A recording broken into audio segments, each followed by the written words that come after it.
Hello and welcome to the Undercommon Taste anniversary episode. Huzzah!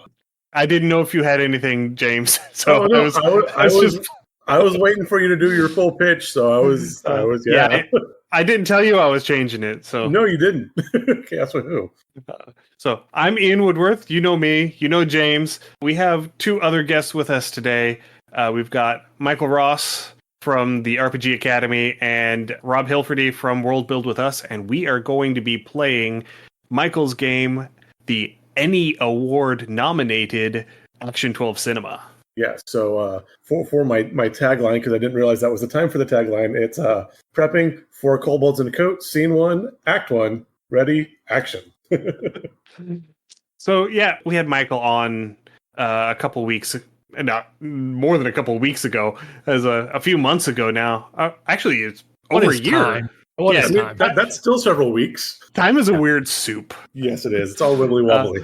We had him on to talk about Action 12 Cinema back before the Kickstarter to fund it, and I had the great privilege of being the editor on this book, and so I figured with the nomination and the anniversary coming up, I figured we would invite Michael back and we would play through the game just to see what sort of chaos we threw out into the world. And I'm nothing if not shameless. So I'm like, yes, I'll do that. So I'm going to let Rob go first because we'll let you, Michael, go into your explanation of the game. So Rob, for the people who missed your last 3 times on here, can you introduce yourself and your stuff? Absolutely. So this is my probably 3rd time. Listen, Ian has been on my podcast, Worldbuild With Us, many times. I am a co-host, co-creator of the Worldbuild With Us podcast, where we create fantastical worlds with help from listeners and patrons and all sorts of good people. If you are interested in listening to us, improv some kind of world where there is a giant made out of a continent and vice versa. Listen, I am here as someone who's along for the ride. I'm ready to be enthusiastic. I'm here to celebrate Undercommon Taste, and I am ready to play this amazing game. With that out of the way, I'm done with the shilling. Although I am here to tell you, I'm going to give you my tagline now. I'm on the podcast, which means I'm bringing the podcast 30% more blood, cum, and sweat. That's what I'm here to do, and I'm excited to be on here as per usual. I mean, if you've been listening to Undercommon Taste, then you've probably you've heard me on here at some point. And as verbose as I can be, I'm going to let Michael take it away. Please, Michael. That is me. Again, I am the host of the RPG Academy podcast. I'm also the writer-designer of the game, though my words were nonsense until Ian did his magic. So once again, thank you for that. My only big plug today would be the Acadicon, which is the terribly named but tremendously fun convention that I organize. We just opened badge sales last week. We are hoping to get 600 people this year, and that is in Dayton, Ohio each November. Our dates this year are November 8th, 9th, and 10th. So if you have the misfortune of being in Dayton, Ohio in November, I'm sorry, but come play games with us because it's an absolutely fun time. Very small, intimate, not in the sexy way, but in the your close proximity to people. You're going to make friends. You're going to get to see them all weekend because we're basically in one giant room. We are very focused on indie RPGs. So we got D&D and Pathfinder. So we have both kinds of music, country and Western, but we also have all the other flavors that you could want. So I heard FunCon in November, and I'm probably going to have to change my socks after this podcast. Thanks, Rob. That's why I'm here, James. You know why I'm here. And that is whether those socks are on your feet or not. Exactly. Yes. Listen, from what I hear, Michael's RPG is here to blow the socks off of us. So yes. Luckily I came prepared. I'm not wearing any socks. So let's get going. Ooh, yeah. All right. All right. So let's try and corral this onto the rails ever so slightly. Michael, if you would please give us the brief description of Action 12 Cinema and help us into this, our pre-production phase, the first half of our game. Absolutely. So Action 12 Cinema is my love letter to bad action movies. Now, bad is subjective. What's bad to me might be great to you. But I'm thinking things like The Last Starfighter, not Star Wars, Alan Quatermain, The Lost City of Gold, not Indiana Jones. Some Star Wars, depends on your preference. But I grew up watching those types of movies. I absolutely loved them, warts and all. And I love the D12. I objectively think it is the best of all the polyhedrals, and not enough games use them. So I set out to change that. So Action 12 Cinema marries GM-less storytelling filtered through a loose 3-act structure, rolling handfuls of D12s. All right. Well, let's get to it.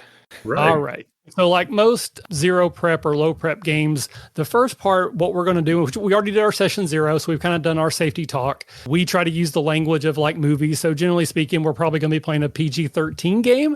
We might stretch the bounds of that. We shall see. But we're going to use some D12 rolls off the top to kind of lay out the loose structure of what our movie/game is going to look like. But as each of us take our turns, we kind of have full reign to make things look and feel like we want them to. So there is a little bit of, wishy-washy, timey-wiminess that's going to happen as we get into things. So the very first thing we need to do is determine what genre our movie is going to be. So we have our classic, just straight action movie, or we can roll a D12 and it will give us a sort of subgenre like creature feature, fantasy, superhero, sci-fi. I'm fine with rolling. I'm fine with just picking one that sounds interesting if anyone wants to. On my screen, Ian, you're kind of in the top, so I'll let you be first. Do you want to roll a D12 or do you want to pick one? I'm absolutely going to roll a die. You can't stop me. Shaky. Oh. Well, it's a good thing I'm getting that out of the way now. It's a 1, so we're going to do an action adventure. Okay, so that is action adventure. So some genre examples for folks, if maybe you're not familiar, action adventure would generally be classified as films that feature far away and exotic locations where the villains and the actions become unpredictable. So think Alan Quartermain, Lost City of Gold, I already mentioned, Big Trouble in Little China, one of my absolute favorite movies of all time, and even Romancing the Stone. Even though it's got romancing in the title, it's really not a romance action movie, but an adventure action movie. All right. So next, I'm really wishing we had like the Saturday matinee, like at 3:00 channel, like the intro music for those to come in. I kind of have a hint of that playing in my head. I wish we had that to like. That is kind of the inspiration for this. Like I grew up watching like these action blocks of movies on Saturdays, like WGN, TBS, TNT. That is absolutely where the name is supposed to emulate the action block of TV on Saturday. So the next thing we got to decide is our era. And we actually have 2 choices to make. One is where is the movie set versus when is the movie being made. So this is really more leans into like sci-fi if we wanted to do like a 1950s style movie that's set in the year 3000, but all the special effects would be like cardboard cutouts on wire. So what era is our movie sort of like emulating? Is it an 80s action adventure? Is it a period piece? And then when is it being made, which will kind of inform like how far into the meta jokes we can make as far as, again, what the special effects might look like. So I guess, Rob, you would be the second one in my screen. So do you have any thoughts on the era? Oh, man. Listen, as a child of the 90s, I grew up watching so many VHS of like Canon films. Yes. Yeah. So, I mean, if I could aim for Canon, that's the kind of vibe that I'm looking for. And I want the best cover you've ever seen with the worst special effects in the actual movie. So I think 80s is probably where I'm shooting for right now. Okay. So set in the 80s, made in the 80s, with all the good and the bad that entails. Perfect. Ooh. All right. So the next thing we got to decide is who is our BBEG, big bad evil person that is kind of behind everything. So James, you will roll our next D12. We actually need 2 of them. The first one will tell us which chart we're checking, and then the second result gives us our options here. I've got a 2 and a 3. A 2 and a 3. Vampires. Okay. Now, we always have the option to make changes. You're the one that rolled it. Are you fine with vampires? You want to pick something else, re-roll, or just go with what we got? I think I'm okay with the vampires because I think 80s film, again, a little earlier, but I'm thinking Chuck Heston Omega Man type feel. Okay. So yeah, I can work with this. Again, 80s vampires, I think this is doable. I mean, I'm getting some Lost Boys vibes. Lost Boys, yeah. Yeah. One thing I will say is, again, because there's kind of wishy-washiness in things, there was a playtest we did where we came up with Mummy, Wizard was the bad guy, but we said it in the 80s, so we ended up coming up with a corporation called Wizard Corp, and the bad guy was called the Wizard, who was a CEO. So we could make the vampires like a gang. Like they don't have to actually be blood-sucking vampires. Sure. But we will decide that as we get into the game. Yeah, and essentially one person will decide that when they go. And I realize that it's a little bit later than the 80s, but the Vampire the Masquerade TV show. Yes, that was so terribly produced, but beautiful, right. yes. So we are circling back to Ian. So now we're going to roll for our plot. Like what is either the vampires trying to accomplish or just sort of what's happening that is just thrown us all together in this movie of sorts. So Ian, I need 2 D12s from you, sir. All right. Let's see here. The dark one is the first. So that is 1, 8. So discover, protect, loot an ancient location, i.e. Atlantis. Yeah. So it could be like a vampire circle or coven or whatever it's called buried underneath New York they're trying to reestablish. It could literally be Atlantis. It could be the moon. It can be whatever we want, but that's basically what the vampires are trying to accomplish. They're trying to bring up these ancient powers. Pulling up with a White Wolf feel. Definitely feeling like VTM. All right. I like it. So next, so the way the game works is everything that we're up against is just sort of like condensed down to what we call an obstacle.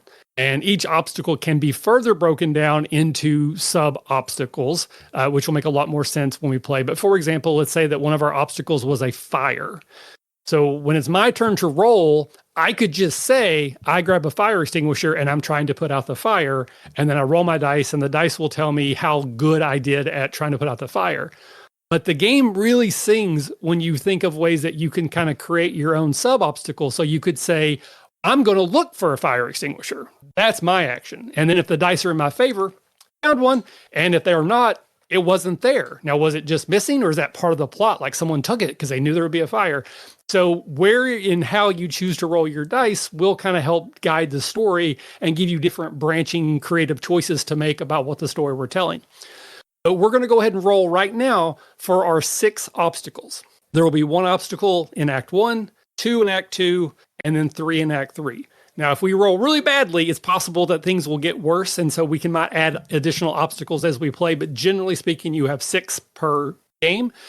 In the third act, where you have 3, they're weighted differently. They're not all quote-unquote full value, so it's not like you're really just doing it 3 times. There's some little bit of math involved to kind of make it balance out. But, so we're going to take turns, and we're going to roll 2 D12s 6 total times.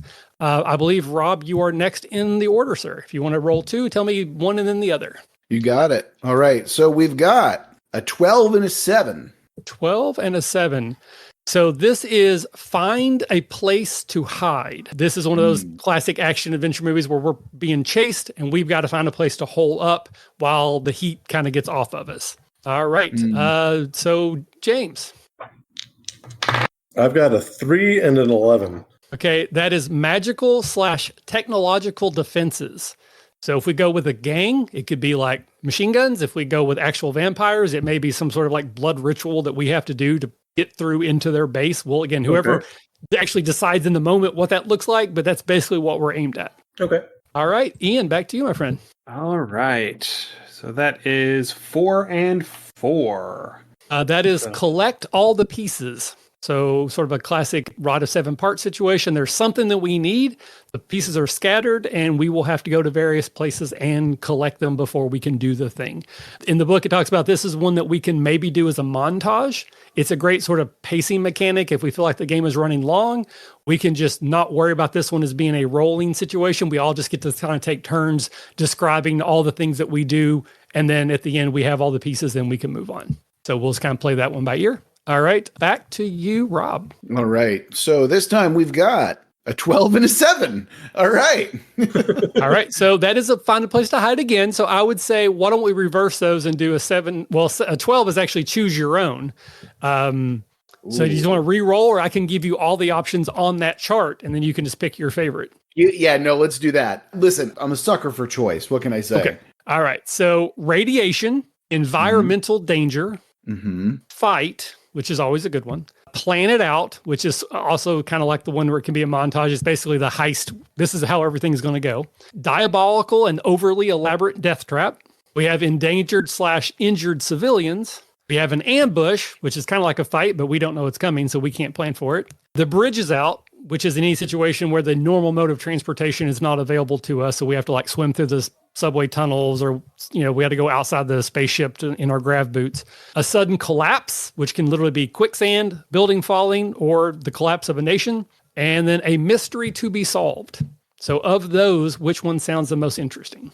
Oh man, this is okay. You know that a game is well designed when I'm like spoiled for choice. I'm like, I want to pick 3 of them.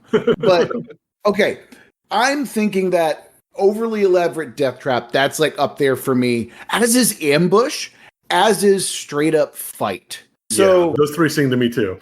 Yeah, I'm gonna go ambush.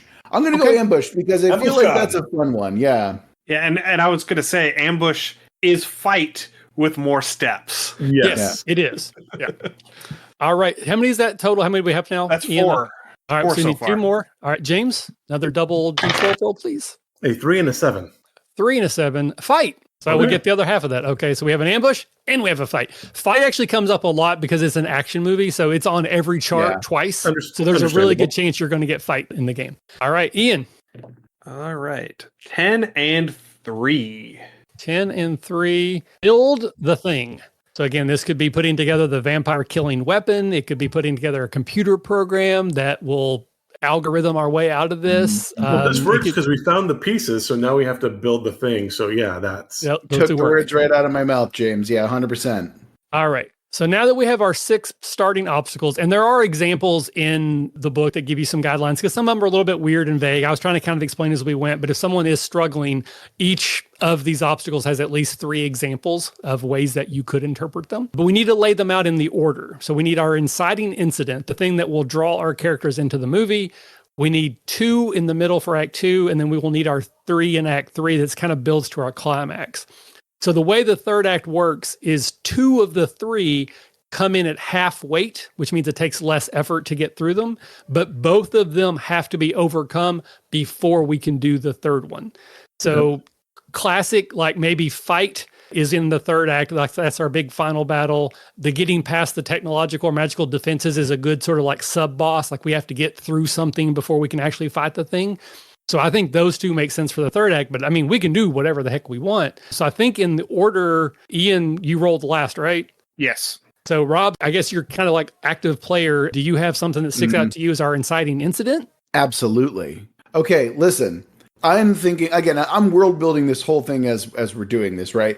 You said that vampires aren't necessarily ancient stirring vampires, but if we're doing 80s action, like even though it's 79, the Warriors immediately came to mind. Yes. I love that movie. Well done. Yeah. And if we're doing a gang called the Vampires who ambush everyone at the big meetup, a la the Warriors, I feel like we got to start off with some kind of an ambush somehow. So I'm going to go ambush first. Okay. That is a great inciting incident. It gives us all the reason to be part of the movie and kicks things off. So that goes to you, James. Do you have any thoughts on the 2 in the middle or the final act? I mean, again, I threw out some examples to just try to help, but again, we can literally do whatever we want. I'm going through, trying to think. So there's the ambush and then we're scattered. So I'm thinking that we probably need to find the pieces of something. Like obviously we were there was an ambush and the pieces got scattered, or maybe different people were bringing different pieces and the ambush, they didn't all get collected at that one point. Okay. And then I would probably go magical or surpass defenses because maybe one of the things has been put in a secure area. Yeah. And again, it could be like booby traps at this point. It's really more action. It could be, C4 explosions, landmines, whatever. Rob? I got a question for you. So the things that need to be gathered, can they be people? Are we like trying to get members of our gang back together or something like that? Yeah. They can be however you want to interpret them. Okay. So just kind of quickly, the way it will work is when we start the game, you will have an active player who goes first in the first, like literally the first turn of the game. They get to describe what that ambush looks like. They have complete authority to describe it in whatever detail they want. And unless we have a good reason to sort of change the plot, we have to roll with it. So obviously it's a collaborative game. We all want to work together. But if you're the first person that goes in Act 2 and you're like, okay, we're finding people. All right. Going with Rob, though, I think like a gang warfare prisoner exchange would be a really, So are we talking like Escape from New York, where like the entire city is being held hostage by these gangs, or are we like classic New York and then these gangs come up and we're like, what the hell? I'm a businessman, or are we all like scavengers trying to survive in the wastelands? Ooh, I mean, either like, again, doing like just gritty New York would work, but also dystopian future New York, like dystopian. So yeah, maybe it is like the wreckage of a post, like what is a megapolis type thing. Mm-hmm. And you're kind of, what was that terrible one with Pamela, like Barbarella or something like that? Well, there was Barbarella. There was a Barbarella, yeah. Barbarella is the one I'm thinking of, but yeah, it was kind of, yes. Pamela Anderson, yep, you're right. Yeah. All right. So, Ian, you get the easiest job. You only have 3 left, but you have to pick which is our final battle obstacle and which are the two. I mean, obviously, collect all the pieces and build the thing have to be our 2 sub things, because then we have the thing so that we can go fight. Right. Yep. Yeah. Again, sometimes it writes itself. Excellent. All right. So now that we have kind of laid out the action beats, we need some locations. Now, at any time that it makes sense, if we are the active player, we can just create new locations. Like if we need to be in a junkyard, if we need to be in a mechanic shop, if we need to go meet an armory or a gun store, because that's what makes sense. We have the full right and ability to do that. But we want to start with 2 locations.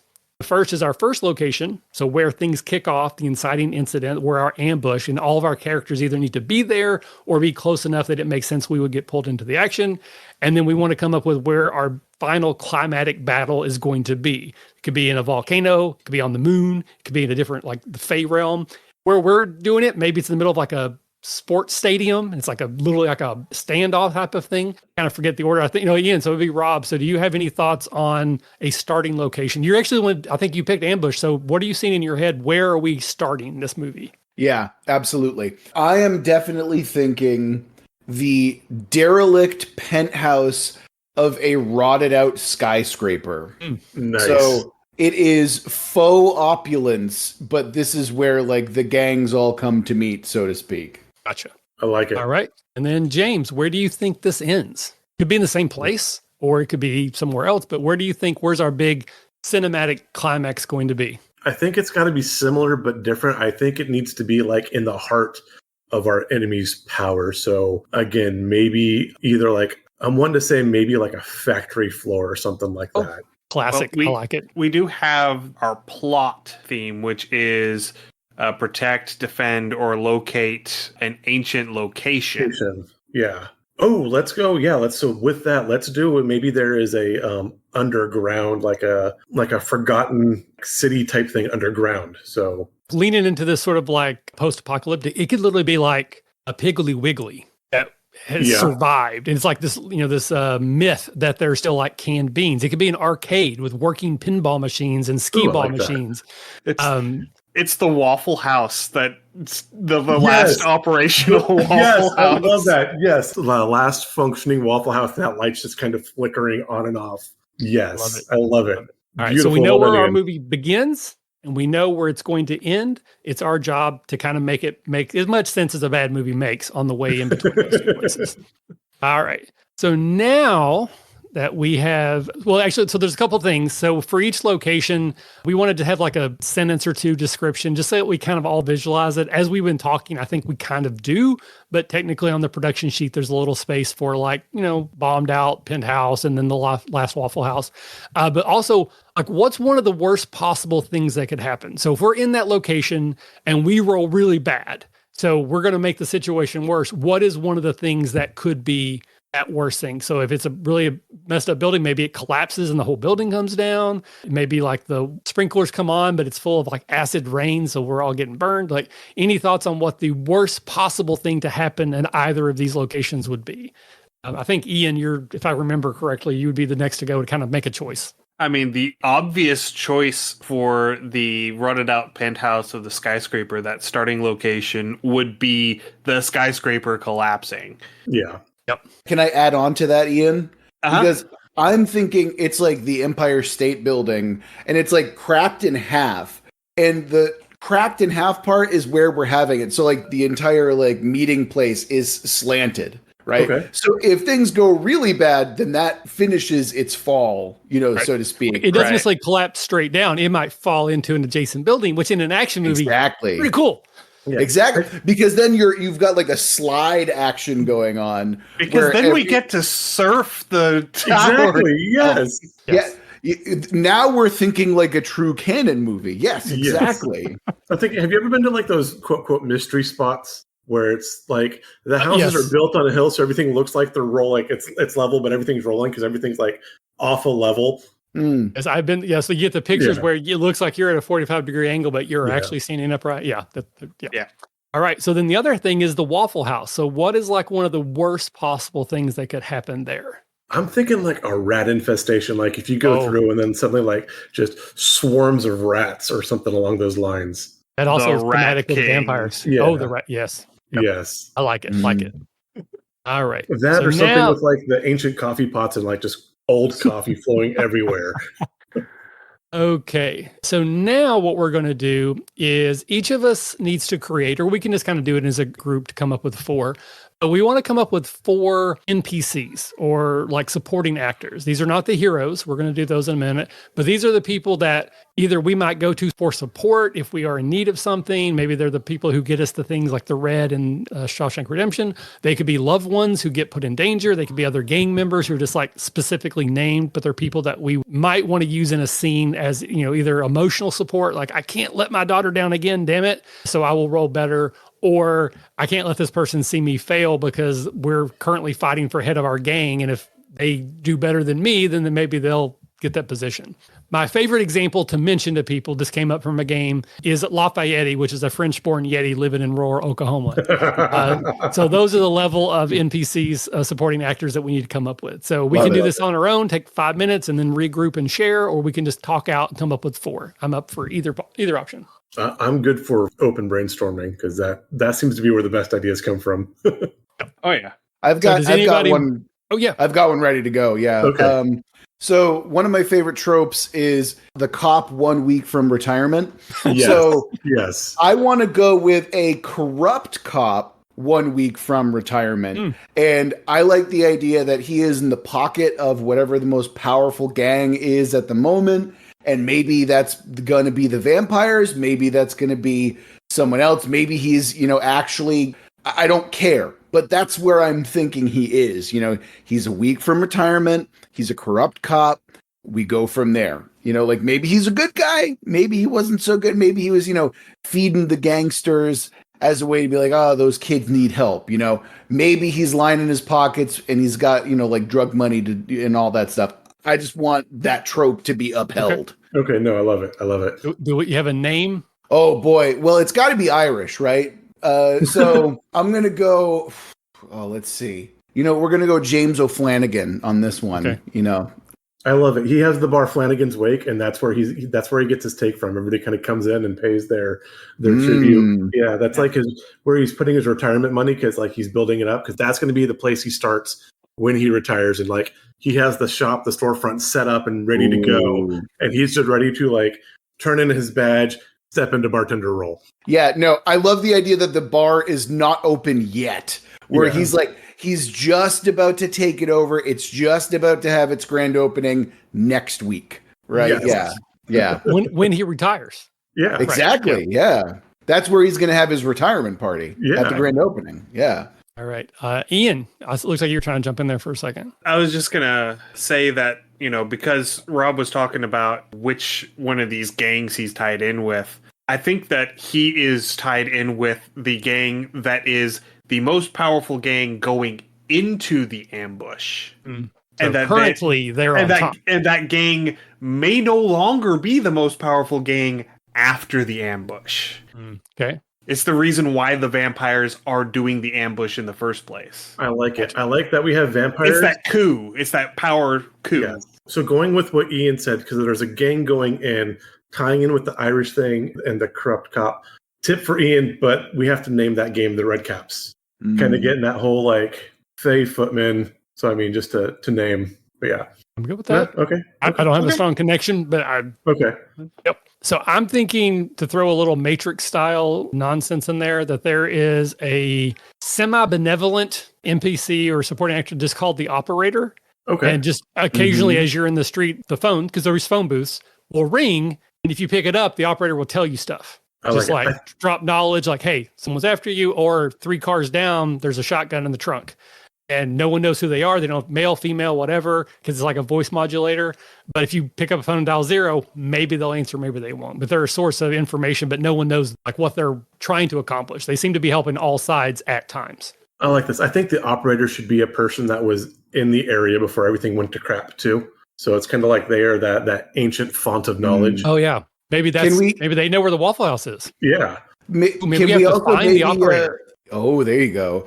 Sorry. I was also thinking that a good way that you can obscure, like, the voice and gender is maybe when you pick it up, it's not a voice at the other end, but a record from some album that's playing or something like that. That's giving you like cryptic clues to get you in that right direction. That, or Ian had an idea. I have an idea after Ian's, but go Ian. My idea was that they're just set up at the bar at the last functional Waffle House. Yes. I like that. And they'll just occasionally call you because Waffle House used to have a payphone. Yeah. So they'll just occasionally call you from the Waffle House payphone. The other thing I was thinking, again, embracing fully the whole 80s movie feel, but remember back when you used to have to call the theaters for movie times? Oh, yes. Yeah. Oh, yeah. Your viewing will be found at blah, blah, blah at 3 o'clock, 5 o'clock, 6 o'clock. That could be part of the cryptic messages. That Yeah, that's good too, actually. Yeah. Okay, Ooh, I like it. So we still need fun. 2 more. That's fun. Ian or James, either of you have a thought on who you want to add in? Yeah, actually. I think we need that person you get in touch with who can drive whatever vehicle it happens to be that you need. The wheelman, yes. The Burt Gummer. Yeah. Right. Okay. So yeah, it's just this person probably owns like a scrapyard or a junkyard, and they can kind of assemble anything, especially if the area is broken down, so they can assemble something to get over whatever the obstacle is, be it like a broken road or a fallen down building or something flooded out. They can kind of almost like Q in the Bond films, but they are also the wheelman because maybe that's how they scavenge their stuff as well. Oh, So they're one driving thing- a big van. Yeah. They show up in a big van with like, they bang on the side and it like a big door opens up and it's like, Yes. oh, you got the gear. Yeah, of course. Yeah. Oh, So one what thing was I that? will throw out as a possibility, because we are going to make our characters next. Okay. One of us could be the wheelman. We have a connection to this person who gets us our equipment. Again, we don't have to be, because I think right now we're probably all going to be members of the same gang, or maybe even different gangs who have to band together. But if one of us wanted to be the wheelman as the character, that is a possibility as well. Okay. Do you remember the old 80s video game Spy Hunter? Yeah, of course. I do, but Yeah. I have not played that in so long. I couldn't tell That you was the anything thing. about So it. you drive up and they have that, basically it was like the semi-van you had to drive up into, and then you got your Oh, car out equipped and outfitted. Yeah. the old Knight Rider thing where you just Yep. All right. All right. So we need one more. So we got the corrupt cop a week from retirement, the mysterious operator, the wheelman / mechanic fixer, and then We need a who's trainer. We need someone that, like the teacher or the trainer or, Michael, can you go through the scenes that we've got Yeah. set up? Maybe that Yeah, has like that'll a clue in there somewhere. Okay, well, so I think Ian has been our note taker. So Right, I think yeah. Ian has Ian, written yeah. it down. So normally we would all have our own production sheet where Right. there's places for this, but since we're playing online, I think it makes sense to have one that we can share. But yeah, please. Yeah. And unfortunately, the form fillable PDF isn't letting me fill up the whole box. It's only letting me put one line in and it'll cut off. So I've been keeping it in a separate doc. But Act 1 is an ambush. Act 2 is find a place to hide and magical technical defenses. And Act 3 is collect all the pieces and build the thing and then fight. So we don't have like a love interest yet. Not that we need one. There could be the scrappy kid on the street who gets I at was the thinking wrong the place at the wrong mayor. time. Yeah. Just have the mayor. Because why not? I feel like, I don't know, there's something about like action movies where, in 80s movies especially, where the role of the mayor was overinflated in almost every movie I've ever seen, like ever. Where it's like being the mayor or meeting the mayor was like the most important thing. Mayor McCheese, he has the actual key to the city that actually opens everything in the city. So he needs to be because we need that character whose sole purpose in the movie is to interfere with the protagonists and interrupt anything that they're trying to do. Yes. They are the voice of law and order, and all that they do is mess up the protagonist's plans. Yes. Like the dickless guy in Ghostbusters. Exactly. Sure. I mean, I think it makes sense as well, considering that we have the corrupt cop as well, which is, like you're creating connections there that aren't necessarily aligned with one another. Like you could have a slightly adversarial relationship there, or you could have a relationship where, that's just the lackey, right? Like the corrupt cop is a lackey, even though there's like a little bit more characterization to him, Mm-hmm. Okay. Yeah. So I think we've got the 4. And again, just like locations, when you're in charge as the active player, you can just create NPCs. Like, there's a person over there shooting at me. There's a person over there that's in trouble. You can just create things as you want. Since we don't have a GM, if you create an NPC, it's expected that a different player will jump in and just start role-playing that character, Nice. Which can cause in a later scene, you may be in a scene with multiple characters that you're playing. If that's fun, if we're all having a good laugh with you trying to do a 3-way conversation by yourself, that's cool. But you also can say, hey, Michael, can you jump in and be this person? Ian, can you be this person? Just so that I'm not doing all this by myself. So, but yeah, anytime an NPC is added to the scene, the expectation is that someone will jump in and start role-playing them. Okay. So now we're at the part where we're going to create our heroes. So these are the people that we will actually embody in this movie, just like you think of like a PC in a different game. One thing that this game does is because it walks the line of the meta, you might at sometimes be the actor playing your character. You might step out and be like, okay, this is what my actor's doing. Or you might have like a voice of the director calling out to you about something. You might talk about in film terms, like this is an insert shot. This is an AR line that I recorded 2 weeks later. And that's why my accent's different. So you can kind of lean into all those things as you want. But when you create a hero, there's a few things that you need to do. You should have access to a form fillable character sheet. So hopefully y'all have that up there, but we need to come up with a name. And this can be the most on-the-nose John Hawk name that you want, or it can be whatever really you want it to be, as long as you know who that is. A description, which again could be like, I'm 5'9" and blonde hair, blue eyes, or it could be I'm a man out of time, or I'm just a woman on a mission. So it can be like a statement if that helps you embody what that character is supposed to be in the movie. You need your attributes. So in the game, you have 4, think of them as like stats. It's brains, brawn, charm, and moxie. And moxie is anything that doesn't obviously fit brains, brawn, or charm. You have 4 numbers, so a +2, 2 +1s, and then a +0 to assign to those. So if you want to be the brainy character, put your +2 in brains. If you want to be the strong character, put your +2 in brawn. There really isn't any way to min-max this game, so it's totally fine if all 4 of us do our same stat attributes, but it does kind of make sense if we talk about it and try to fall into different roles. You're going to come up with some skills. You have a place on your character sheet for 5 skills, 2 of which are rated at +2, and then 3 that are rated at +1. I advise that you at least come up with 2 of them before the game starts, and you can come up with all 5 if you want, but then it's kind of a common action movie trope that someone's like, oh, you didn't know I spent a summer in kayaking in Peru. I know how to scuba dive or whatever.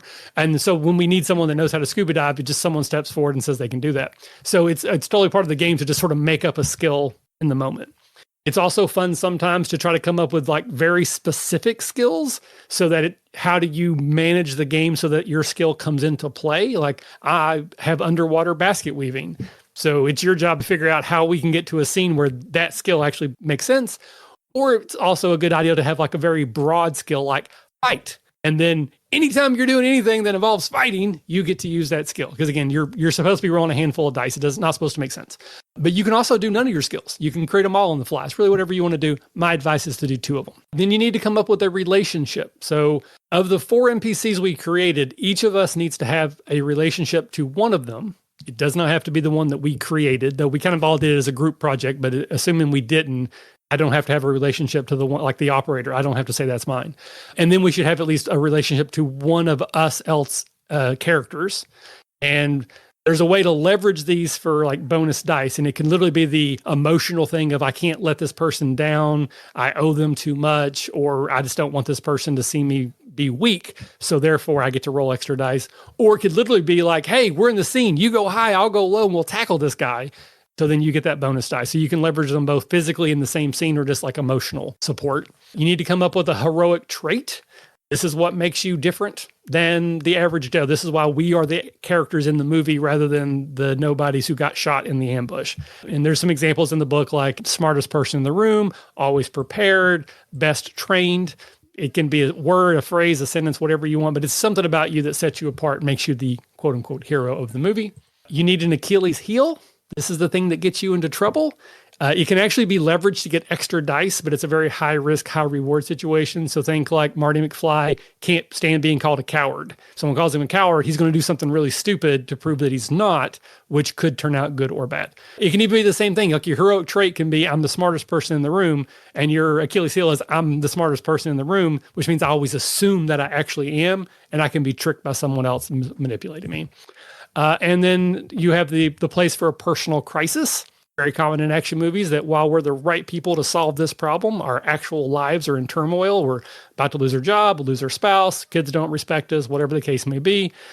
This is totally optional. You don't have to do this, but there is a way to manipulate your dice pool to work towards solving it. Because again, it's a trope in action movies that when you get to the end of the movie, you've not only saved the world, but you saved your marriage type of a thing. But it's totally optional if you want to engage in them. So that's kind of high level. Again, we can talk through what we're going to do. We can film out as we go, share however much you want. We can take 10 minutes and then come back together, whatever you feel most comfortable with. Yeah, one thing I'm most concerned about here is I really would love to like lean into the goofy action tropes of, the kind of genre that we're looking for. But I want to make sure that we're also not touching or that we're not like stepping on each other's toes. Like we can't all be, and maybe we can, but we work it out. But like I feel like if we have 4 of the same character, that just becomes a little too good. Like we can't all be Cobra from the movie Cobra. Right? Fair. I mean, we could, but I don't think the movie would do well,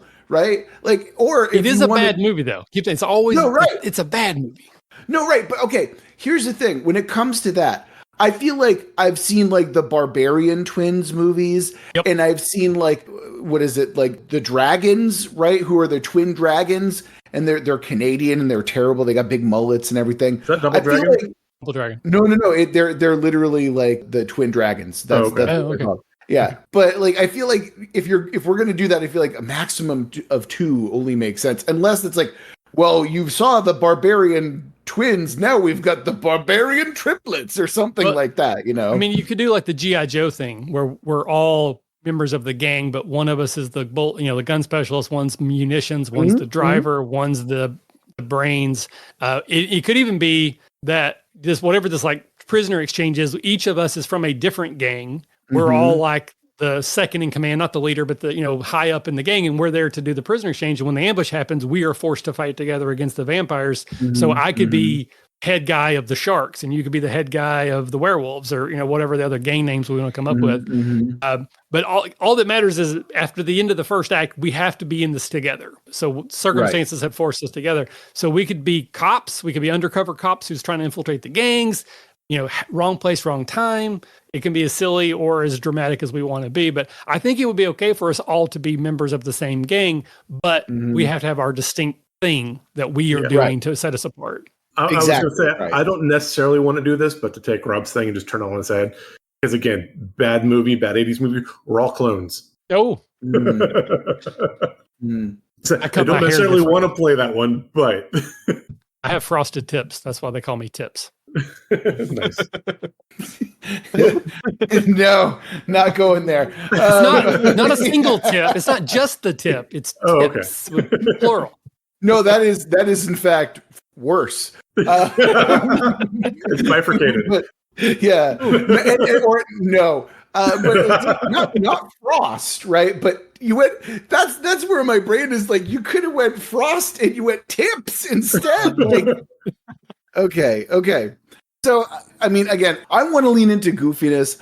I want to lean into like, listen. Some of my favorite bad action movies are just like the coolest guy, even though he's not cool at all. Like again, I'm thinking of like Cobra, from Cobra, where he cuts like the pizza with scissors for no reason. Oh god, I hated that. That still bothers me when people do that. Yeah, or it's like Cool as Ice or something like that. It's the one with the football player. I can't remember his name right now, but it's Brock just like Lesnar? No. This is from the 80s. He was a defensive player. He's a big born again Christian now. LT? No, not LT. White guy, like big high top fade. I know exactly who you're. I can't think his name. I know exactly. remember his name. Okay, well, I'm thinking of like that type of movie, right? I could be the martial arts specialist. Like I could be called the dragon. Like I'm the guy who, there we go. Even though other people are shooting guns, I'm not. I use nunchucks. I like that. Chuck. I like that. I like that a lot, actually. Yeah. Who do you got, Ian? I've got Gator Dupree. Nice. He is discount Snake Plissken. He is literally Snake Plissken with the serial numbers filed off. And played by someone who does not carry that gravitas. Nice. I don't have a name, but I want my character like they either have like the absolute best uncanny luck or the absolute worst luck. And it is all or nothing. That is their character, is like either everything is going their way and it's all sevens or it's all crap. So that's where you put your +2 in Moxie. Okay. And you just, everything you do is by sheer happenstance. You're Magooing your way through this movie. And as long as you roll well, perfect. I totally get. Okay, I'm totally rolling a Mr. Magoo. I am blind because I'm blind in real life too. Yeah, I had a string of bad luck, so I obviously owe the retiring cop a large sum of money. Like I said, I have no name though. I'm terrible at naming things. But you can go with like dice or something like that because you're a gambler. Yeah, Snake Eyes is a good one. Snake Eyes, there we go. Snake Eyes is good too because you're also blind. Yeah, I love it. I love it. Okay, yeah. I am Chuck the Dragon. Yeah. Charles the Dragon. No, Charles the Dragon, but call me Chuck. Yeah. My friends call me Charles Chuck. is my father. Mr. Dragon is my father. Yeah. So the other kind of like fun, goofy thing I was thinking of is like, I kind of want to be like a Charles Bronson type who's like, you are a 50-year-old man pretending to be a 25-year-old. And just like, I've got like a big obvious wig. I've got like a big gray mustache, something like that. But like, again, I'm like playing the young, hot romance or something like that. I don't know. This is the delicious part of this type of game where it's like, man, I could be anything I wanted to be. Damn. Yeah. So we've got, okay, hold on. Let's go through it again. Michael, you're Chuck. You're the martial arts expert. Ian, you were... Discount Snake Plissken. All right, cool. So can you talk to me more about Discount Snake Plissken, please? He's sort of that, doesn't say much, very analytical. He looks like he's just a meathead, but he's actually taking in the whole room and figuring out all of the angles. The actor playing him just cannot pull off the role, is the thing. Gotcha. This is somebody who should just be one of the goon extras. Fair, okay. No, I like this. Okay, here's the meta that I'm creating in my head, right? Ian, you are the buff, hot, young superstar that is like inexplicably popular, and the studio is pushing him really hard, even though we can all see that he can't act.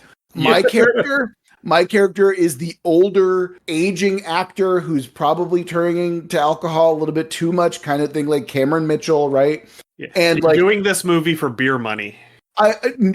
Okay, first of all, it's not beer. It'd probably just be straight vodka. Okay, you're doing it for Popov money.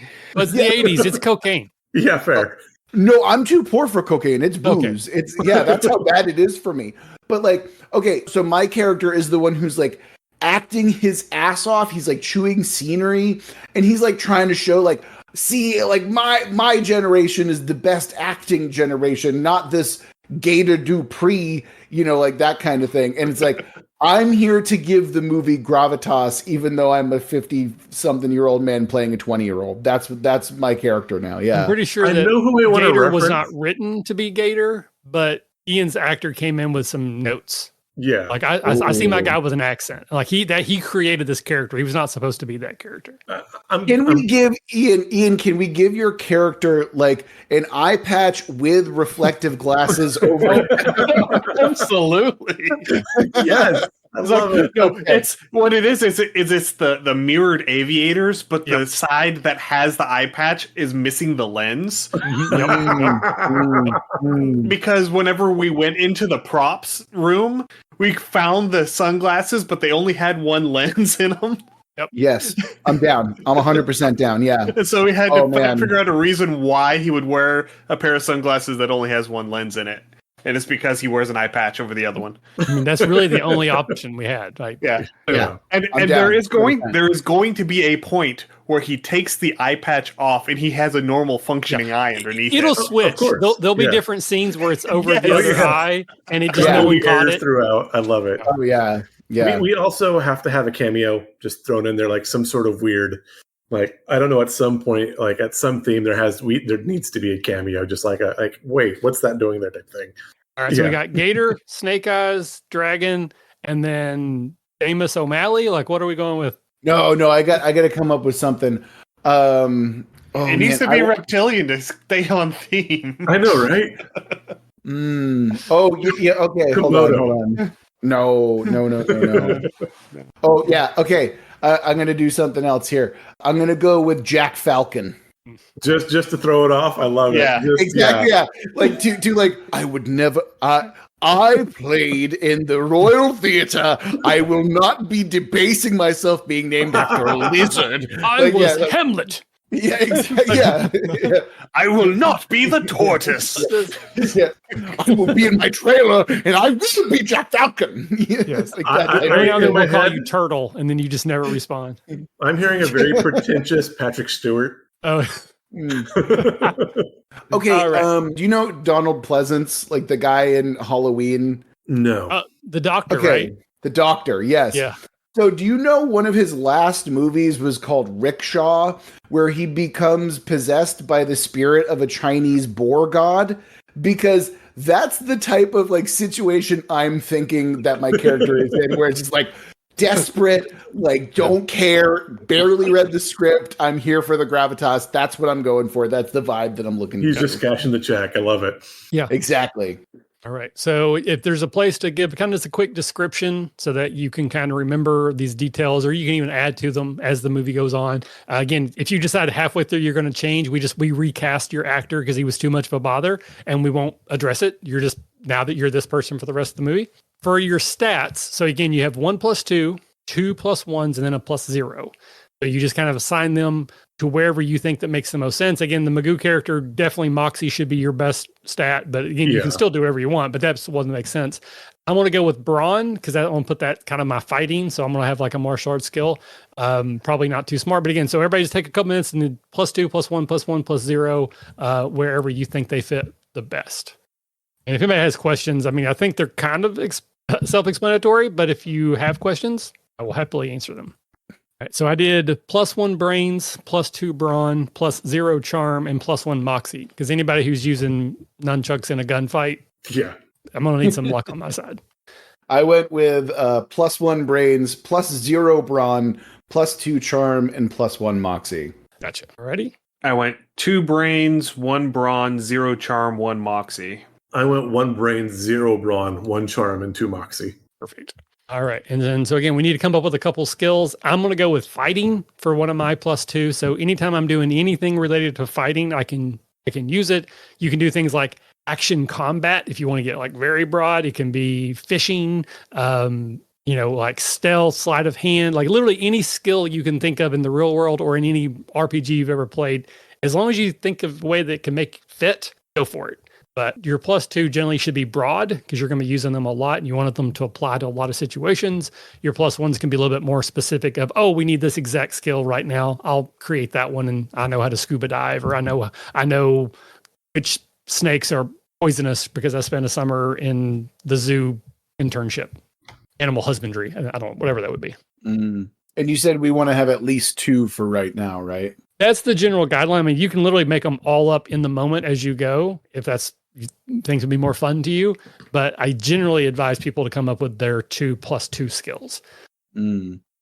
Is it bad that I want to have one of the skills be seduction? Like, I don't think that it's going to be very applicable, but I do feel like my old aging actor would be like, I demand to have a scene where I seduce a young woman. Like, something like that. There's absolutely nothing wrong with that. And again, it's your job to try to find a way to make that make sense. Yeah, I'm going to do that. Fuck it. One is seduction. Ian, any thoughts on Gator's skills? I'm going with detection and firearms. Okay. Because he is Snake Plissken with the serial numbers filed off. Again, I feel like that would just be Jake Smiskin. Something like that. Well, they wanted to change it enough. Right. You know, this isn't a parody film. This is an attempt at a serious film. Right. No, yes. This is Warriors and Escape from New York mixed together through the canon lens. Yeah, and also it's not canon, it's pistol. Yes. Yeah. Okay. Yeah. All right. So can I just have money as a skill? Yeah. Like, can I just be like, I can pay people, like, like something like that? Obscenely rich. Yes. So to kind of explain how this works. So whenever it's your turn and you describe what your character does, whatever you say happens. The dice do not say, it's like in D&D where you're like, I attacked the goblin, and the dice say, yeah, you hit them, or no, you didn't. You just say, I attacked the goblin, I do this, this, and this, and now the goblin is dead at my feet. All of that happens. The dice will determine if what happened helped get us closer to the end of the scene or not. So whenever it's your turn, after you've described what your character is doing, whatever role play you want to do, storytelling, whatever, you always start with 1d12. So no matter what happens, you will always roll at least one. And then all these adjustments are how you add to the pool. So what skill or what attribute you use, you will add either 0, 1, or 2. And then you can use a skill, which will be 1 or 2. And then you're building your dice pool. So if you can find ways to make it make sense where being wealthy would help you do the thing that you described, then it absolutely works. It's a GMless game. All you got to do is convince yourself. So as long as it makes sense to you, it makes sense in this movie. You cap out at 5 in normal circumstances. So if you use the one you start with, you use your best attribute, and you use one of your best skills, you're going to be at 5 almost every time. But if you, for whatever reason, can't use those, or it just doesn't make sense, or you just think it'll be fun to do something off your best stats, that's when you can leverage like a relationship to try to get you up to a full dice pool without always using your best stuff. So sometimes it's fun to say, I'm terrible at charm, but I'm going to try to seduce this person and see how good or bad it goes. So if you can make wealth work as a skill, there's nothing that says you can't do it. Gotcha. I think for my other +2, I'm going to go schmoozing first, because I feel like seduction and schmoozing, I feel like he'd be the one at the bar, like knocking one back, partially because it's in his contract, but also because it's like he's trying to get information, right? Like I feel like that's kind of his skill set as well, a little bit. I like it. So James, I don't know if I heard from you. Did you lay out your skills? Yeah, for my +2, I've got luck in general, and then plot armor. So like something like if the building falls and like there's no way you could. No, I have plot armor, so yeah, I'm just like hardy. That's one of those scenes where it looks like you were collapsed, and then the next scene you're just there. We don't explain. You just happen to be there. Yeah. Oh wait! If that's the case, can one of my skills be it's in my contract? Yeah. Okay. Fuck yeah. Let's go. All right. That's it.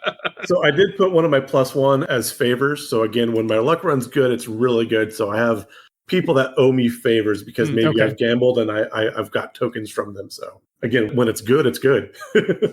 All right. So next we have a place for the heroic trait. So again, this is just sort of a word, a phrase, something that kind of why you are set apart. Now, the way it works in the game is when you roll your dice pool, if you don't like your results, you can mark off an application of your heroic trait to re-roll. You generally cannot re-roll ones. Ones are bad. But if you use 2 of your 3 times to do that, you can re-roll ones. But then you've only got 2 for the entire game rather than the 3 that you normally would have. So basically, it's a situation where you've rolled your dice, it's been a bad result, and you're like, well, because I am always prepared, obviously I did have the exact thing I need, and then you re-roll. You still might do terrible, but it's sort of an in-world explanation as to why you were actually successful or get to try again. You can decide in the moment if it's literally like a retcon, like we filmed it and then we filmed it again, or if it was just like you psyching yourself up and then the second result is the only actual one that was in the movie. Again, it can go either way depending on what you want to do. I am going to go with I have the glow. So if anyone has seen The Last Dragon, one of my favorite movies of all time, I have the glow. So I am supernaturally gifted at martial arts. So yeah, Shogun Shonuff is maybe right around the corner, something like that. I mean, if we're just going to keep stealing from all these movies, let's just do it. Look, I'm all for blatant thievery here, right? Like 100%. It's not plagiarism, it's recycling. Exactly. Yeah, exactly. So, by the way, I just realized that it's in my contract as a much better heroic trait because I feel like that is rife for comedy where it's like, it's in my contract, I can't lose a fight. And then so it's like, all right, we'll just have a young guy like with a bad wig on, like come in and like fight the guy for you in like an extended sequence or something like that. That's the Vin Diesel effect, yes. Yeah. Yeah. So I'm switching that over. I think it's in my contract as a better heroic trait, and I'll figure. I think that is an excellent. Also, like if I do a second edition, I will steal that and make that one of the examples because that is a please do. Yeah, please do. All right, Gator, do you have a heroic trait? I'm going with stoic. Okay. He's taking Kurt Russell's whole, gravelly voice and not saying a whole lot. He's just cranking that up to 11. Okay. I'm seeing like early Schwarzenegger where like they wanted him and everything, but where his English was so broken, they had to like make him not speak lines because whenever he spoke, he ruined the film. Yeah, where they dubbed over him and stuff like that. Yeah. What was it? Hercules Goes Bananas? I'm also thinking of like the Gator name is kind of like an insult as well because you have as many emotions as an alligator. And so you're just like cold and lizard brained and you're just like, I'm like Dolph Lundgren's character from Rocky. Nice. Yes. Okay. Yeah, but with less charm because Dolph Lundgren is remarkably charming. So he is. I have zero charm. Yeah, zero exactly. Charm. In the early 2000s, I used to say if Keanu Reeves and Kristen Stewart had a child, it would have been a block of wood because they both have that just like no facial expression. A very attractive block of wood, but yes, no personality. All right. So again, James, I don't know if I hear. Do you have a heroic trait? Yeah, my heroic trait again is just going to be that luck. It's going to be like Mr. Bean, like the assassin misses me because I see a quarter on the ground and I bend over to pick it up as the shots fired type thing. Gotcha. Perfect. All right. So then you need to come up with an Achilles heel. Again, this can literally be the same thing as like an overconfidence, but it's basically what can get you into trouble. And the way this mechanic works is normally you're capped at a dice pool of 5. So you use the 1, you use your best attribute, you use your best skill, you're at 5. If you lay into your Achilles heel or leverage is the mechanical term I use, you get 2 extra dice. So it's the only time you can go above 5, which means you could have up to 7. But if you build a 4 dice pool and you added 2, you'd be at 6. But basically you get 2 more than normal. But 1s count as double 1s. So it's a very high risk, high reward. If you roll a bunch of 1s, it's going to really screw things up. We're probably going to have to add in additional obstacles because you've messed up so bad that not only are we now in X, Y, or Z predicament, but now there's actually fire or something. Like you've literally made the situation worse. And now the boat's sinking. The boat is sinking and it's on fire, right? But sometimes you can roll really well. So it doesn't always mean things are bad. It just means that you probably did something you shouldn't have, and hopefully it works in your favor. And technically, you're not supposed to be able to use your heroic trait to get out of an Achilles heel. So even if you have 2 instances left, you can't re-roll the 1s of an Achilles heel. So if you roll them, they're there. So again, high risk, high reward. So if you want to take a moment, think about what would get your character into trouble. And again, it can be as funny, as meta, or as serious as you want them to be.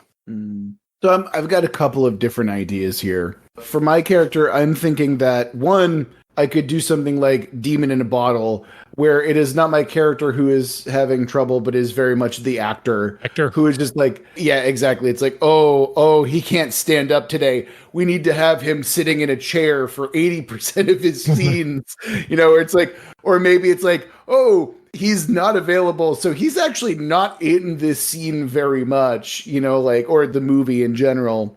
Again, a la Cameron Mitchell. But I was also thinking, I kind of want to do something ironic where like he's clinging to youth as like desperate, like, and no one's buying it, right? But I love the idea of like him being like, well, as a young 25-year-old male, I feel like I've got to live young and recklessly. You know, like he's like very much like trying to be young and like live young, like live fast, die young is kind of like the tagline as that an I'm old thinking man. about. As an old man, yeah. Oh wait, hold on. Live fast, die young as an old man. As an It's old actually man. pretty Yes. good. Yeah. He's the living embodiment of the Steve Buscemi with a skateboard meme of "Hello, fellow kids." Yes, Yes. I love that. I was thinking Rudy Giuliani when he very obviously like used the shoe polish to try to dye his hair, and like you could see like his skin was stained underneath it, was like just running down. It was so Oh gross. yes. Or if you've ever seen the movie Grease, where they have like 45-year-old men playing like teenagers in high school. Yeah, exactly. Yeah. Where it's like, Nikki Kanicki, you are very clearly like you're very clearly like have children and a mortgage. Like you do not need to be in high school. Yeah. You're like, it's that level. That's kind of what I'm looking for. Yeah. But I think Live Fast, Die Young is a good place to start. I think I'm going to go with that. Maybe something like this is my last chance for an Oscar. So like you were gonna. Oh no, he knows. Get... No, he knows Okay. he's past that. Yeah, He's past that, okay. That's not even it. Yeah. All right. Gator, have you come up with an Achilles heel? I'm going with I work best under pressure. Oh, okay. Because I like he is going to be the kind of person who's going to throw his character into those extra situations to try and appear more heroic and more of a lead man than he actually is capable of doing. Gotcha. Okay. I feel that in my soul because I am that person who's like, well, I'm good under pressure, so I'll just not do anything until something becomes pressure, and then I'll do well in it. Yeah. So Right. I'm kind of going similar. I did the I'll do anything to be made leader of the gang. So like I will do anything that will up my standing, risk taking, whatever, because I want to come out of this the leader of whatever gang I'm in, whether it's the same one we're all in or not. But that's his goal, is to be the leader. For me, I've got the real world equipment, like the actual actor tends to fail around me. So like the support beams will go, the lights will start flickering, or, like there'll be a hole in the floor that nobody notices that someone steps into. So it kind of lurches down. So yeah. The cameras will randomly catch fire. Yeah, stuff like that. Oh, excellent. All right. So personal crisis, again, this is kind of an optional thing. Some people like to engage with it. Some people do not. Essentially, the way this works mechanically is anytime you are building a dice pool when it's your turn, if you voluntarily pull one out, so you build a normal one with 5, you say, hey, I'm pulling one out, so I'm only actually rolling with 4.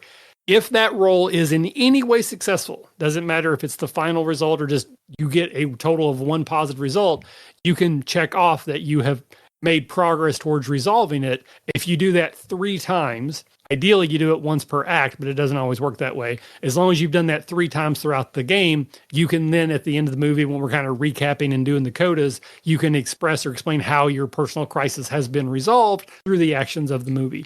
Because you are taking dice away from the dice pool, you are lessening the chance of being successful. So it's kind of a, not personal, but it's sort of like a selfish move. Gotcha. It's your personal crisis. You're kind of doing a thing for you and not for the whole table in that moment. So if anybody wants to take a couple minutes to think of a personal crisis for their character, we can go over those as well. I think for mine, like I said, I think I tipped on that earlier, that I owe Officer Flanagan a large sum of money. So my character is trying to nullify that debt. Okay. Yeah, I think mine is definitely going to be more on the actor side than the character side. Okay. Yes. So my personal crisis is I'm in over my head and I don't know how to get out. Okay, nice.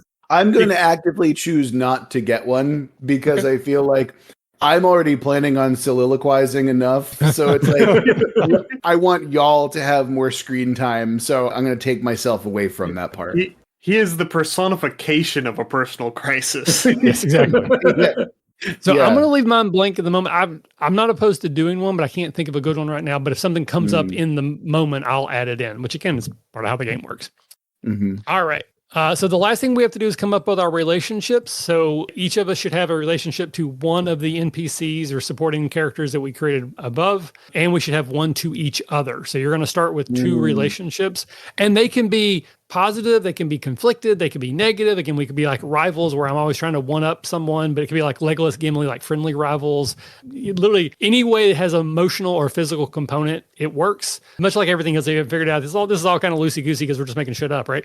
So it can be as serious or as silly as you want it to be. I think where Ian's actual actor only works well under pressure, and things tend to go awry when my actor is on stage, that someone knew this, and so they put our characters together to try to promote that pressure for Ian's character. Okay. We're doing a lot of this meta stuff, which I love. I actually like the idea too of maybe even breaking the rules and having either Ian or Rob's character, like the relationship is to like one of the producers.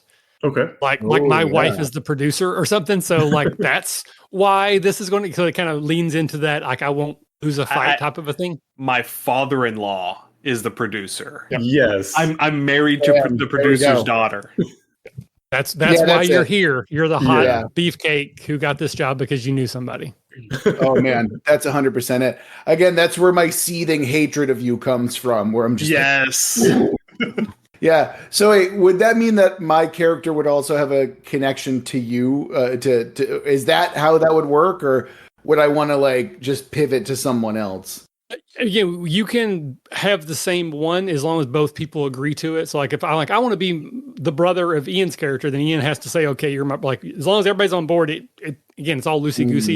You need to have two relationships, one to an NPC and one to another character. So as long as everybody's on board, it's whatever it looks like.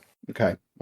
So I think I'll leave some of that simmering for my character, where like maybe it's like I'm very icy on set, where because like I'm holding a lot of this rage inside, and maybe it'll come out like in character, right?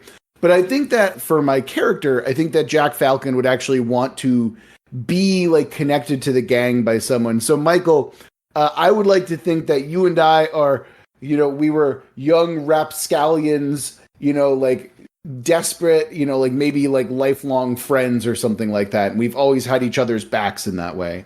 You said that even though you're like way older than I am. Yes. Oh, that's perfect. Yeah, no, it's like I'm very clearly like a 50-year-old man or something like that. And like you're like, can you wait, Michael, would you mind being the youngest person on the set? Oh, yeah, like, no, absolutely. I was thinking I'm like 15. And I think like in our flashback scenes where I have a different actor playing me at like 7, you're still you. Yeah, exactly. Oh, that's perfect. Yeah. So Michael, you and I are lifelong friends, and you are there to like show like, wow, look at, like we are the same age. Can't you tell that you and I are the same age because we grew up together on the street?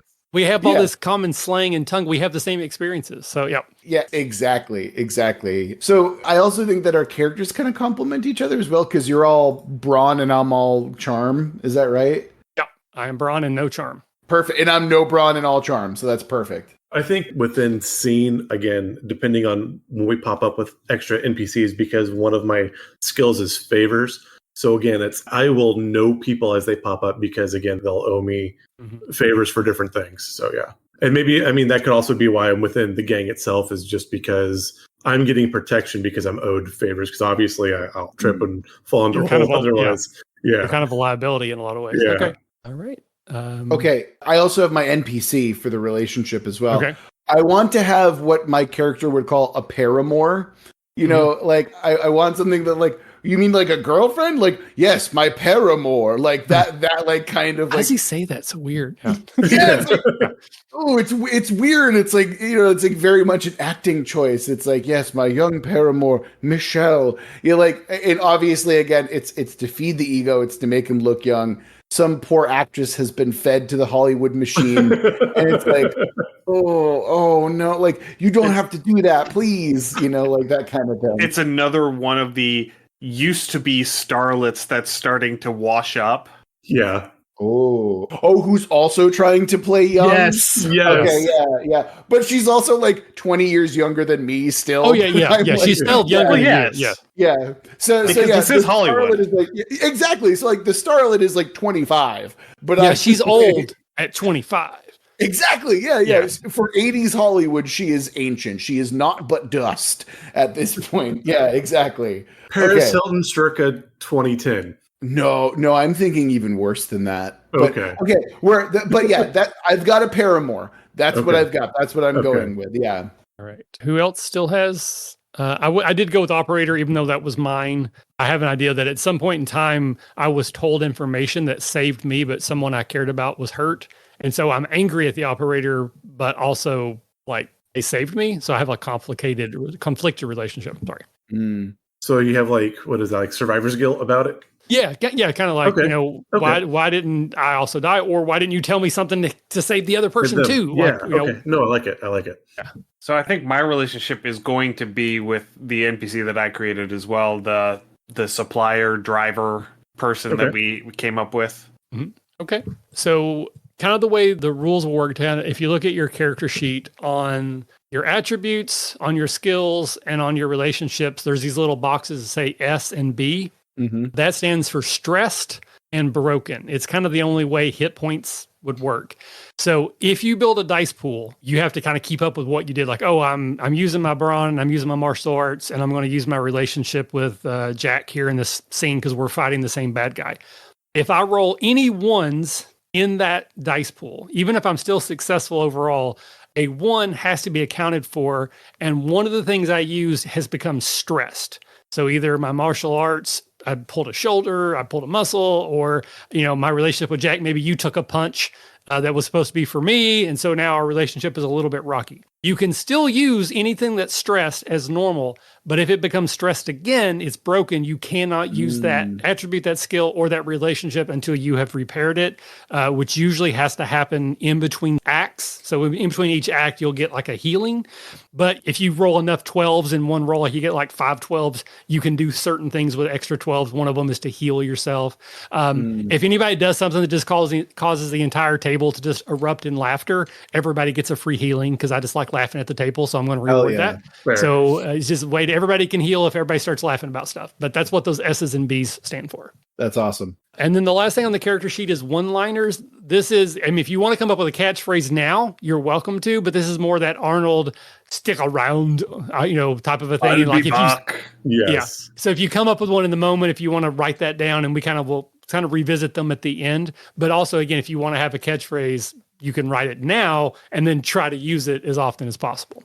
But that is, we still got tropes. I almost forgot that. Oh my God. Can't forget the tropes.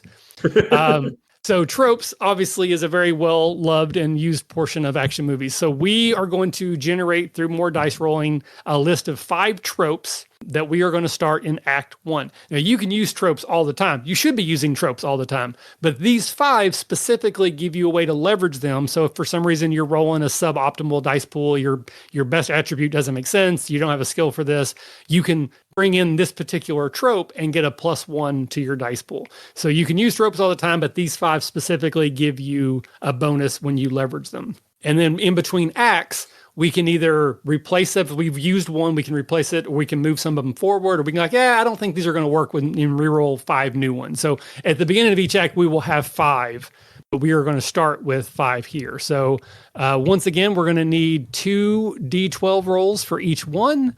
And again, I don't remember who we left off with, so whoever wants to just start, just give me 2 D12s. I think Rob is next. Okay. All right, let's see what we got. I got a 7 and a 2. 7 and a 2. So for each of these, you're going to get 2, and then you pick the one that you want to bring in. Gotcha. So the first option is punch, punch, punch. Classic, where you're punching a dude, and then even though they've taken your best punches, they don't seem to be affected by it.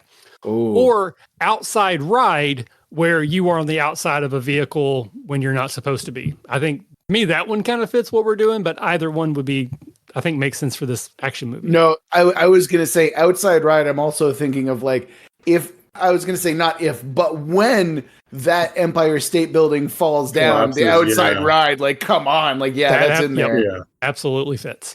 All right. James, 2D12s, please. I've got a 12 and a 7. 12 and a 7.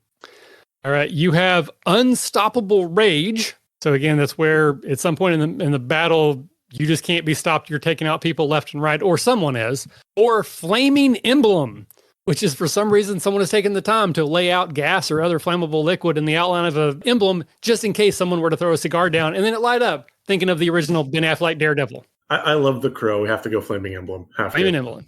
Yeah. All right. So Ian, 2d12s, please.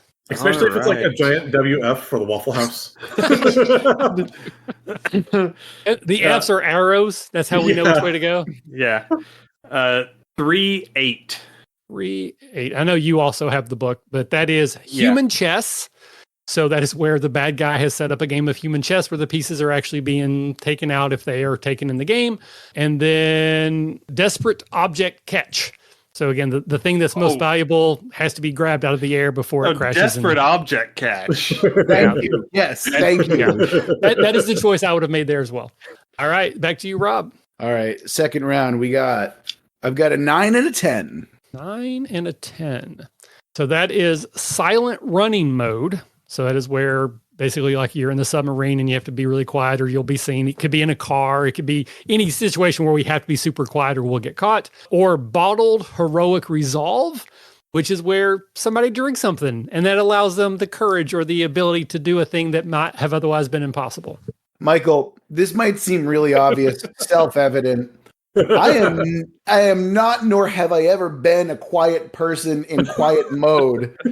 So obviously we're going for the bottled resolve. So yeah. I think that fits perfect. All right. James, I believe this will be our last one. Have you got a chance to roll, Michael? No, I'm absolutely happy to do this part, but thank you for offering. Okay. I've got a 6 and a 4. All right. So that is shoot the rope. So think like someone's being hung and you shoot the rope, or it could even be someone's chasing you, so you shoot the rope. Any type of situation where you shoot the rope. Or climb, slip, hang, climb. So we're climbing upside the building. We fall, but we catch ourselves before we fall all the way, and then we start climbing again. Yep. Yeah. I think I'm going to go shoot the rope on that one. I can see some uses for that. Yeah. Yeah. So again, if you're looking at the production sheet, there's a place that's Act 1. We've listed these 5 out. If we use them, we will cross them out or erase them, I guess. And then in Act 2, we can move some forward. Like if we don't use one, like, hey, I still want to do that one, we can move it forward, or we can just re-roll 5 new ones. However we decide to do it, we will have 5 for Act 2, and then we'll have 5 for Act 3. I do have one oddball trope I would like to present. And again, see how everybody reacts to this, but I think would be off the wall and kind of funny. Bollywood. Oh. And at some point, everyone breaks into song and dance. That's a classic third act situation. If we want to hold on to that one, but isn't that in the mechanics as the needle drop? Yes, there is a needle drop mechanic. Okay. Yeah. Okay. So one of the ways, like if you roll your dice and it's just not a good result, it's all blanks. It's just not a good result. If you decide like, hey, this would be the great time for this song to start needle dropping over the action, you can turn one of your misses into a success. Okay. If you actually sing the song, then you can turn the success into a 12. It takes you can go from a 1, which is the -1, all the way to a 12, which is a +2, and you get to re-roll it. So it's a complete change of your stats, but you actually got to sing the song. Okay, no, that's good. So we'll keep shoot the rope, and we know that can be an option for. That's in our back pocket. Yeah, good deal. All right, Michael, you might not know this about me. I sing karaoke, so you're damn. You better get that ready. Ian, I apologize in advance for the editing you have to do around that, but I'll be singing at some point. It'll be easy to edit. I'll find the beginning. I'll find the end. I'll hit delete. It'll be fine. So I will say, again, the quick plug for Catacon is people told me that we should do karaoke as part of our convention. And I'm not a karaoke singer. I'm like, I don't get it. But I'm like, you know what? I trust people. You think it'll be a thing. So we did it. People love it. So karaoke is now an official part of a Catacon. So, hey, you want to come to Dayton, Ohio in November? You could sing some karaoke in a Starfleet uniform if you want to. Nice. So, Rob, are you guys going to actually be drinking as Rob? So you're drinking as your character. So your character's drinking as Falcon in the movie before you do your karaoke? No. That's no. Because if I was truly going method with it, it would be irresponsible of me to be role playing. So I'm gonna say that's a hard no from me, James. Thank you for the invitation, though. I appreciate it. All right. So unless I have forgotten something else, Ian, you can check me here. We have done all the pre-production stuff. So this is the part where if we were to convention and be like, hey, let's take a 15-minute, bathroom break, grab some water, whatever you need to do. And then we would come back and start the actual game, which for us will be tomorrow night. Whoever has like the idea can kind of go first. There really is no like who goes first. Just we will decide amongst ourselves who that first person is. Because whoever goes first does kind of have a lot of power because you are going to set into motion what this ambush actually looks like. And we really shouldn't change it unless it makes sense or it's funny, like a meta thing, like an actor gets changed or whatever. But for the most part, you get a lot of power when you go first, and then we'll just kind of roll.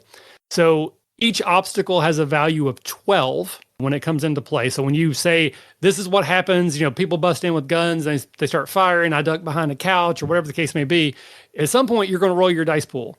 And you're looking for successes. Ones are -1, 8s, 9s, 10s, and 11s are +1, 12s are +2s. And you're just looking for your net total. The math is weighted in our favor because it's an action movie. We're going to be successful, but it usually takes between 3 and 4 turns for an obstacle to be completed. So we should all probably get a turn, but you might roll 5 12s and then, high five, we're done. But basically, you're going to describe how things have progressed. So let's say you got 3 successes, which is like an average success. You're a fourth of the way through. Your description should leave room for the next person to pick up the action because we haven't taken out all the bad guys yet. We haven't saved all the hostages yet because we haven't completed the obstacle unless we want to really change things. Like you can just say the building is falling. Like you can just be like, I think that'll be cool. So now the building's falling. Next person go. And then they get to go. So the obstacles, again, they're all loosey-goosey. So it can be an ambush, but it can be a fight. It can be a run. It can be a hide. It can be the collapse of the building. As long as we get 12 successes at some point, we have done our jobs in the first act. So if anybody just wants to think about it, maybe come tomorrow and be like, okay, I know how I want this to go. Works for me. Great. Right? Any questions for me? Again, I know Ian, he's read this book probably more than I have, so I'm sure he knows what's going on. But James and Rob, was there anything that did make sense? Anything you want to clarify? Again, we still got roughly 20 minutes in our time, so I'm happy to fill that with Q&A or just anything that you're curious about. No, I think I'm excited to see how tomorrow turns out. This is going to be fun. So yeah, I've enjoyed this immensely thus far. So I'm no one selling my own book, but I do find this part is also play. Like I don't want people to think this is this is fun. This is world building, story building. So this should be fun too if I've done my job correctly. Oh, absolutely. Yeah. No, I'm having so much fun. I'm very much the type of person who likes to see emergent gameplay. So like I'm ready to go. Again, coming in blind, just ready to roll some dice, fuck shit up, and see what happens. Yeah. Awesome. Ian, again, any comments or anything? Or again, this is your show, so if there's anything you want to do to like wrap things up or get us prepared for tomorrow's recording, obviously, whatever you need to do, bud. I think that pretty well does it for this one. I feel good with what we've got. I feel like we've got good bones on a terrible, grungy action-adventure gang movie that we've got put together here. So, yeah. I will remind everyone to, set out some Cheetos and Mountain Dew for Uncle Terry because Tarrasquemas will be this weekend, I believe, coming up. So it will be the Monday after this episode comes out. Yeah. Yeah. So you do want to set out your Cheetos and Mountain Dew for Uncle Terry because gotta love Tarrasquemas, and we've got some great stuff set up for us.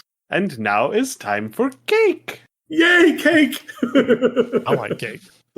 So, Michael, Rob, thank you for joining us for this game. And hopefully you will agree to come back tomorrow night whenever we're recording part 2. Hopefully we have Michael, I think we can both agree to hijack this now. And just, if we both don't show up, they're going to be forced to play both of our characters. So...